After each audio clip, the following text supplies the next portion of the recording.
Bonjour à toutes et à tous, je suis Didier Mazier, je vous souhaite la bienvenue, je vous remercie pour votre fidélité à notre rendez-vous hebdomadaire où nous sommes plus de 18 000 à nous retrouver pour travailler sur des questions de graphisme avec des logiciels principalement Photoshop, Illustrator mais également d'autres.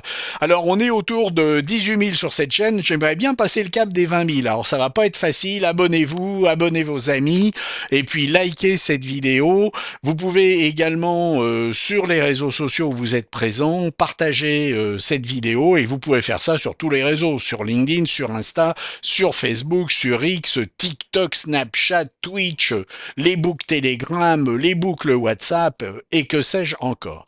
Alors cette semaine, on va s'intéresser à quelque chose qu'on avait déjà vu qui consiste à rajouter de la vitesse à l'intérieur d'une image. On l'avait vu avec des trains, on l'avait vu avec des voitures, et là on va revoir ça avec les trains et on va s'attacher surtout à trouver une bonne méthode. Nous allons simplement voir ensemble comment passer de cette image à celle-ci. Alors en soi, ce n'est pas quelque chose de fondamentalement compliqué, mais nous allons nous attacher à mettre en place une méthode qui va nous permettre d'une part d'être rigoureux et d'autre part de pouvoir travailler le plus rapidement et efficacement possible. C'est un exercice qui est à la portée de tous, donc que vous soyez débutant ou confirmé, eh bien vous téléchargez une image de train comme celle que j'ai obtenue, et puis vous allez pouvoir vous entraîner à le réaliser. N'hésitez pas à passer la vidéo au ralenti, voire à la mettre en pause pour détailler telle ou telle étape, et puis vous allez vous rendre compte que c'est finalement très facile à réaliser.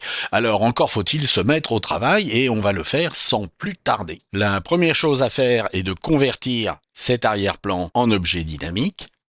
Et puis ensuite de dupliquer cet objet dynamique, ce que nous allons faire avec commande sur Mac, contrôle sur PC, plus la touche J, et vous voyez que nous avons fait une copie. Sur notre copie, nous allons isoler notre sujet. Pour isoler ce sujet avec la barre des tâches contextuelles que j'affiche personnellement en haut pour plus de facilité, nous allons demander à sélectionner un sujet. Une fois ce sujet sélectionné, nous allons appliquer un masque basé sur ce sujet. Si je masque le fond, vous voyez que le sujet est isolé. Cela va nous permettre de pouvoir travailler le fond indépendamment du sujet. Et puis sur ce fond, nous allons tout simplement appliquer un filtre dans la galerie d'effets de flou. Et nous allons travailler avec un flou de tracé. Et vous voyez que ce flou de tracé s'applique automatiquement en partant du centre et en allant vers la droite. Alors nous allons bien entendu modifier tout cela. Je vous conseille de rester calé sur une vitesse de base assez réduite de façon à bien voir ce que vous faites. Et puis nous allons tout simplement placer nos tracés. Je vais supprimer celui-ci avec la touche flèche arrière et je vais opérer des tracés qui vont suivre mes lignes de fuite sur mon image. Ma première ligne de fuite a été placée. Nous allons placer une deuxième ligne de fuite ici et nous allons placer une troisième ligne de fuite ici. À chaque fois après avoir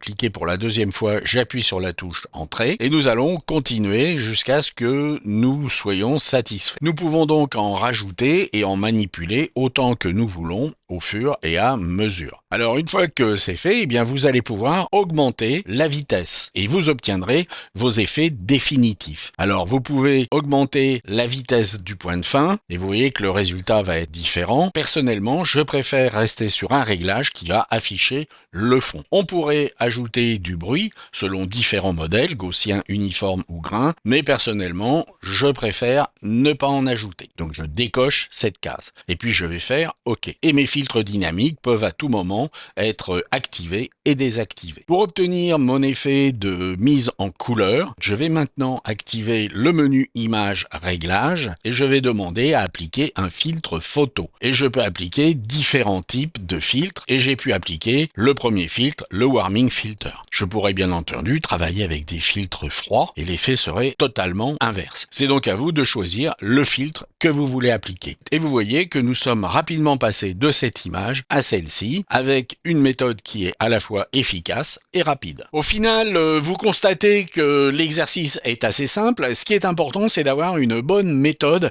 qui nous permette ensuite de pouvoir proposer une infinité de variantes à nos clients, que ce soit sur le traitement du sujet ou le traitement du fond. Alors j'espère que c'est quelque chose qui vous a intéressé. J'espère également que cela vous sera utile pour vos créations. Et puis je vous dis à la prochaine fois. Au revoir.